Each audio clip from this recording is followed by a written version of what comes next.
Well, I honestly didn't think I would ever make a Star Trek video, but here we are. You know, since my Severance video I made a while back, I've been kind of thinking about the deeper introspective aspects of a lot of characters. And sure, there's some characters in shows, movies, and books that would really deserve to be given their own full video, and maybe at some point I will. But lately, one of those characters I've been thinking about is Captain Kathryn Janeway. Anyone who knows me knows that Voyager is my favorite Star Trek, and she is my favorite captain. She is definitely one of the more complicated and questionable captains in the Star Trek universe when it comes to breaking the rules, maybe aside from Kirk, but when looking back at Star Trek Voyager, I think a lot of her actions and choices she made, in my opinion, can be justified. So today, I want to take a deep dive into her character as a whole, compare some of the things she did or didn't do to other captains, and maybe try to understand why those choices were made. And ask if you or I would have made those same choices. And yes, maybe we will give some justifications to why she made those choices. Now before I get started, I just want to give a brief disclaimer. I'm not some Star Trek guru, and I don't know all the intricate facets of the Star Trek canon, or can tell you every single episode or what character did what, when they did it, or the year it happened. And I may not know everything, and I may probably miss some valid points I should have raised, but for anything I do miss or should have included, please do let me know and we can have a good discussion about them, since I really do enjoy having those chats with people. So please, don't crucify me for it.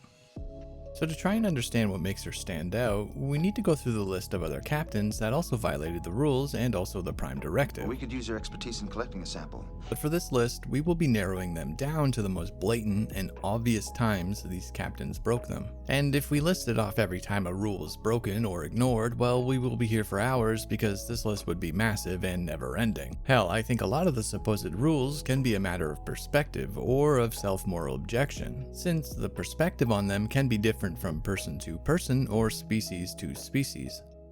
In contrast to Janeway, Picard is like the golden standard for the Federation. Yes, there are times he broke the rules, but you could argue that most of those times to break the rules weren't solely of his own choice. You could also argue that he was forced or pushed into said action by third-party factors, rather than make that choice of his own free will. For instance, in Homeward, virtually everyone disagrees with Worf's brother's decision to interfere with the Baralan. He even gets sent to the principal's office so everyone can take their turn giving him crap for it. You can't be serious. Indeed I am. What did you hope to accomplish by assisting these people? I have no intention of compounding what you have done by committing another gross violation of the Prime Directive. Hell, even Troy jumps on the bandwagon of letting them die. Not exactly. The Prime Directive was designed to ensure non-interference. Picard refuses to even let him go back down to the surface at all. Just permission to return to the surface and retrieve them. I'm afraid that won't be possible. And Picard then trying to be all rule-abiding with his little speech as they do nothing but watch them die. Sworn to uphold the principle of the Prime Directive, and until that is changed, there is no further course of action that we can take. Is that understood? It was only after his decision and refusal to break the Prime Directive that Rozhenko decides to take matters into his own hand and beam them all up to transport them to a new planet. Picard is not optimistic about this new plan, but eventually he lets up and runs with it because he ultimately has no choice. It's either that or send them to their death. What if it doesn't work? What if they become aware that something strange is going on? I'm not enthusiastic about this plan, but I don't see that we have another option. Very well, let's give it a try. Another good example of his breaking the rules would be in Pen Pals from Season 2. In this episode, Data starts communicating with a little girl on a to-be-deleted planet. Picard, of course, doesn't want to help because of the Prime Directive, but there's a discussion that happens about the Prime Directive that I wanted to show. And it also asks the question really of who gets to decide what is right or wrong, or what dictates the validity of intervening. Worf states that it's not a matter of options. The Prime Directive is not a matter of degrees. In his words, it is an absolute. But Dr. Pissypants makes a point of saying she disagrees with the Prime Directive's rigidity. I have a problem with that kind of rigidity. Which makes sense at its core. Picard responds in kind by asking that should the rules be ignored if it prevents the death of millions? Pissypants agrees. So we make an exception in the deaths of millions. Yes.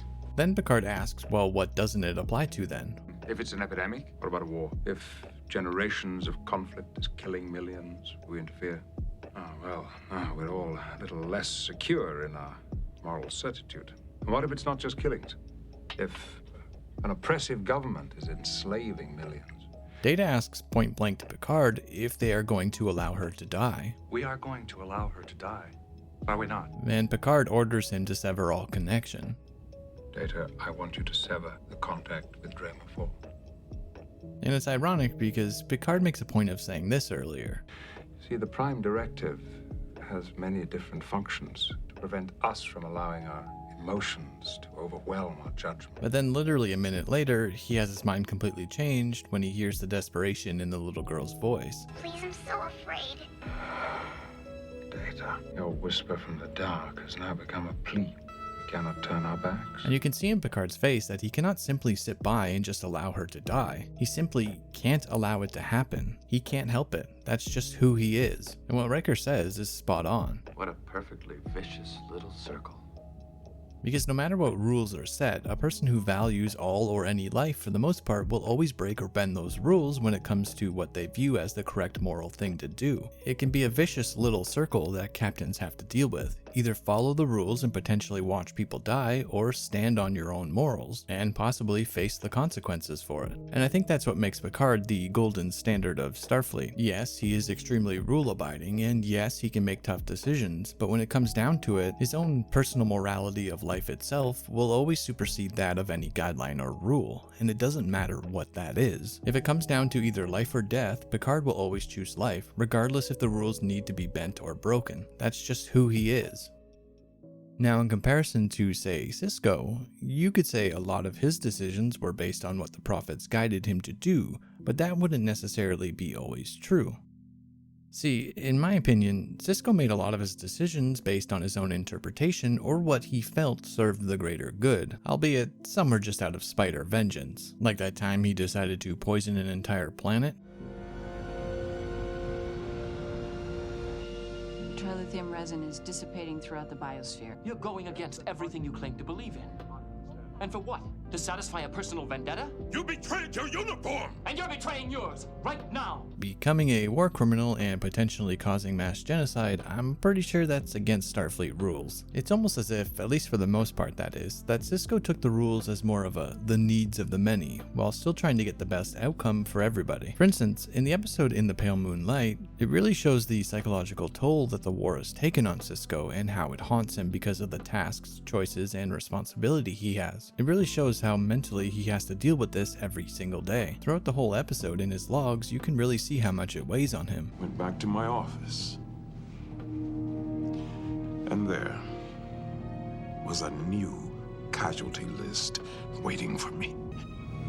People are dying out there every day. Entire worlds are struggling for their freedom. And here I am, still worrying about the finer points of morality. You can see he really struggles with his own views on morality while taking on board the fact that millions of people are dying in this war. Trying to come to terms with doing whatever is necessary to win really takes a toll on Sisko. What is also interesting is that yes, Starfleet gave the green light to carry on with this plan in hopes to fool the Romulans into joining the war by tricking them. The souffle will either rise or it won't. There's not a damn thing you can do about it, so you might as well just sit back and wait. Which of course fails when they find out it was a fake. It's a fake! Sisko up to this point was already struggling with the idea of tricking them, and he had no idea what was about to happen. He thought he had failed and was going to get blasted for it. But Garrick being Garrick, he knew it would fail, so he blew up the ship anyways. We just received word from Starfleet Intelligence that a Romulan shuttlecraft carrying a high-ranking senator has just been destroyed. Which in turn got the results they wanted in the first place. Romulans would think the Dominion did it. They believe that the Dominion is responsible. The Dominion assassinated a Romulan senator. That changes everything. And of course, Sisko loses it. Get up! You killed him!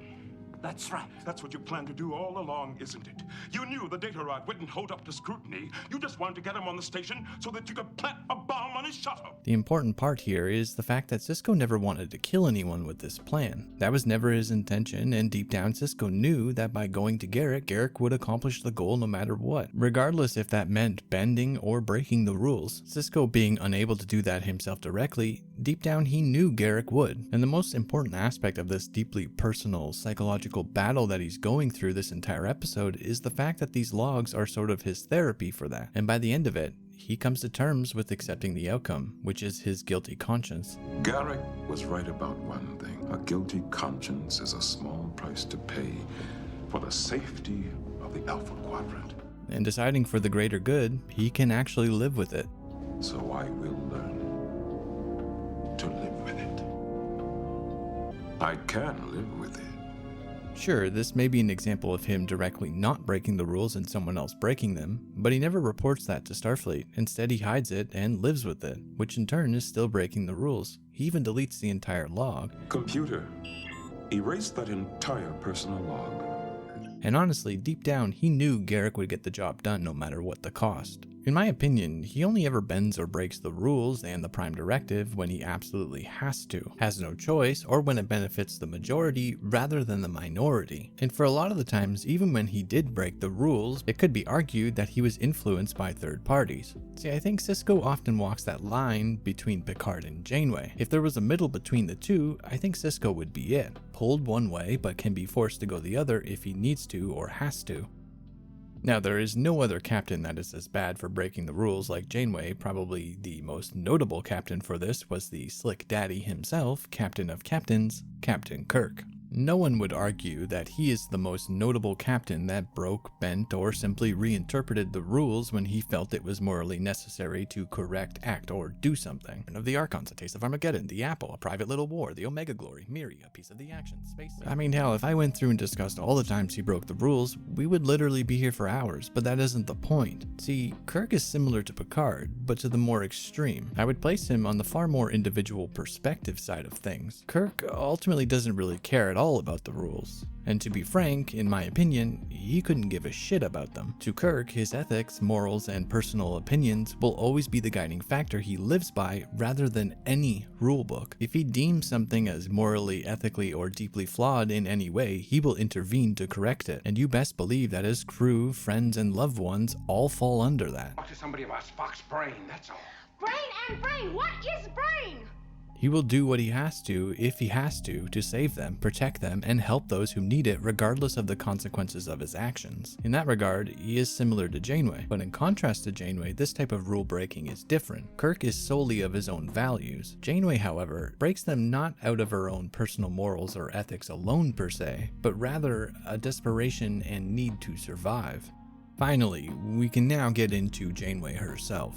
Voyager, as a show, I guess can be described as the very act of survival itself. The entire journey of Voyager is, in a philosophical sense, a continuous violation of Starfleet's intended mission profile and an act of extreme self-reliance and adaptation. Every day Voyager exists outside of Federation influence or Federation space, it is operating under a unique set of rules defined by Janeway and her crew, not Starfleet Command. Their very existence is an ongoing statement to rules being bent and broken out of necessity, as no protocol exists for their specific predicament. And when put in that context, it becomes blatantly clear that Voyager is more of a survive at all costs versus we need to be morally upstanding. In desperate situations and in terms of survival, for almost anyone, anywhere, or at any time, we would all probably react the same way. People do crazy things during crazy times to survive. I don't think anyone would argue with that. You or I, for that matter, if we had to do something extreme to survive, we would. Most people would.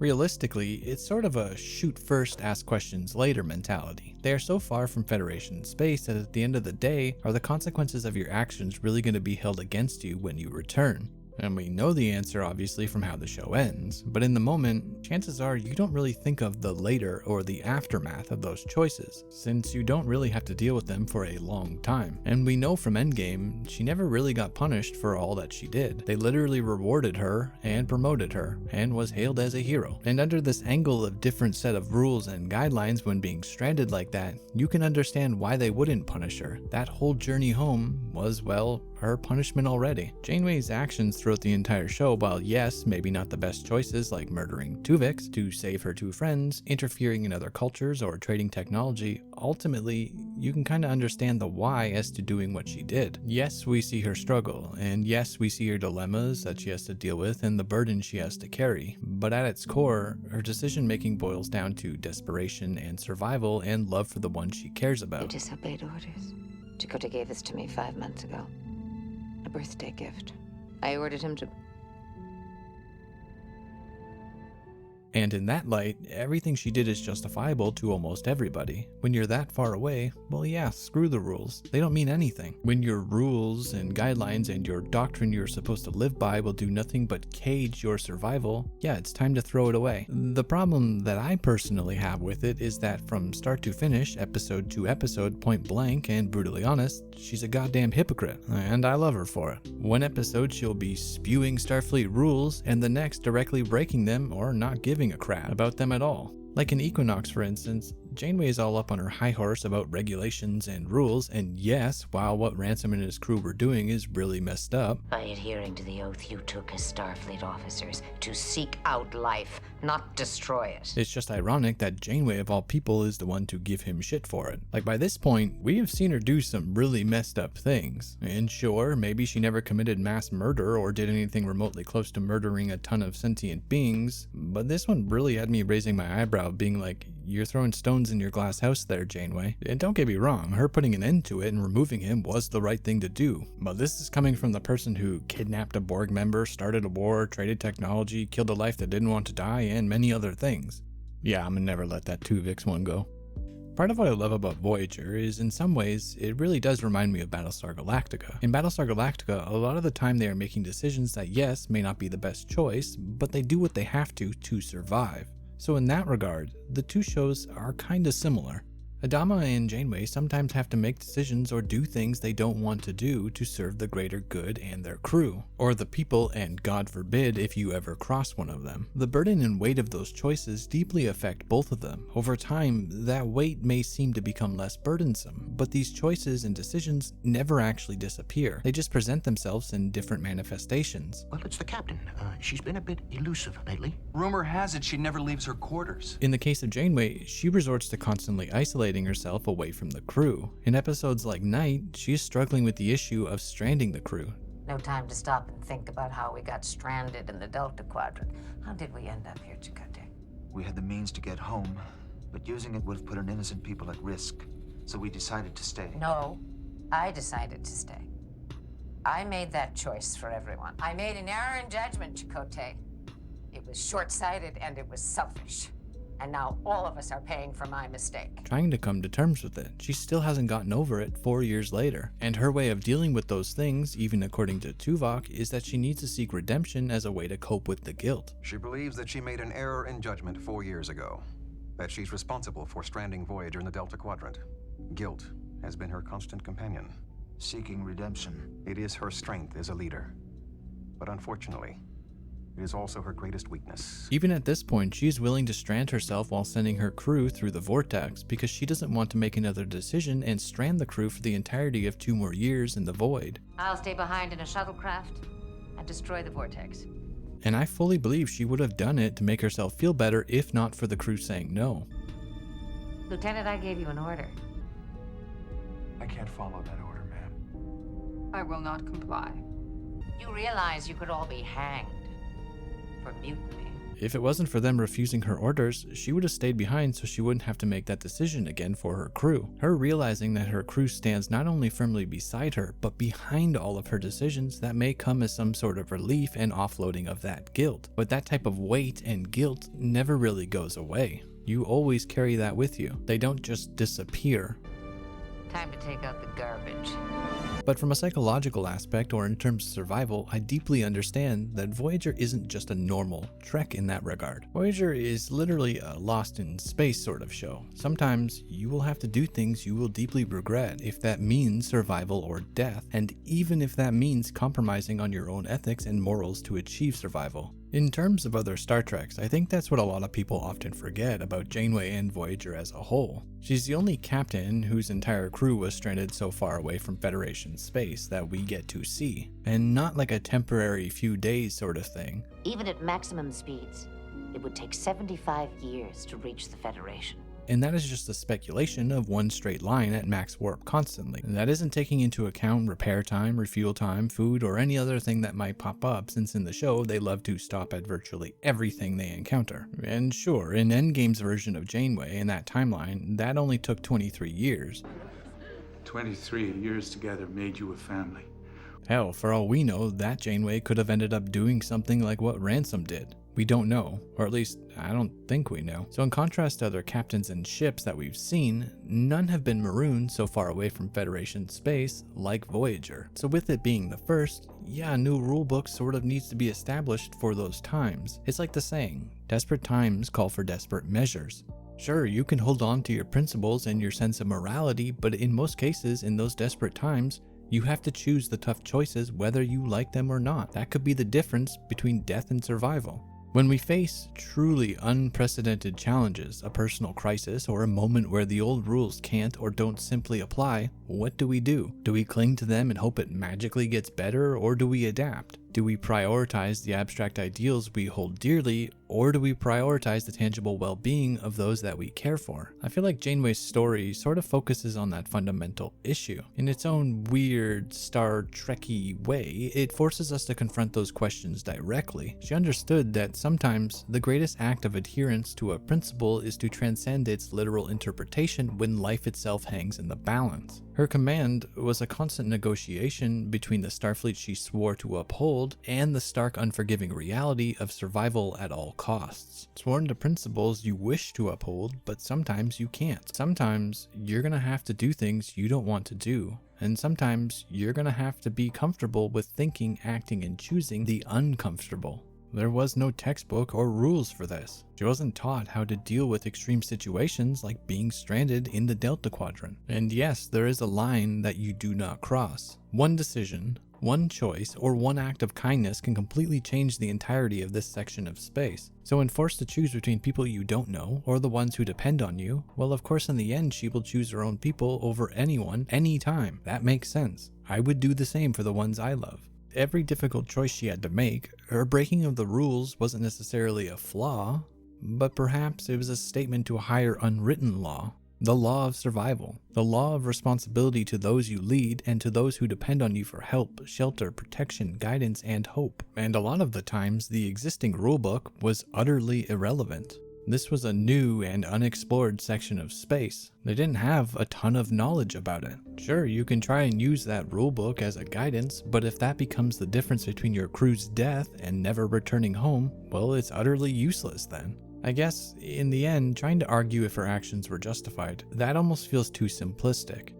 Justification implies a need for external validation, for fitting within a pre-existing moral framework that Starfleet has already laid out. And yes, by their framework, many times she did fail. I can't argue that. But from all the times she broke that framework, they are the proof of nothing more than a captain under extreme duress and her humanity. She is the living proof of such an immense psychological burden and weight that she has to carry. Any captain under those circumstances will do what they have to do to survive. And yes, sometimes that meant compromising on her morals, ethics, and the principles she holds dear from Starfleet. Sometimes that meant bending and breaking the rules when that law of survival comes up for any one of us. The saying holds true. Desperate times call for desperate measures. And that will always, always remain true.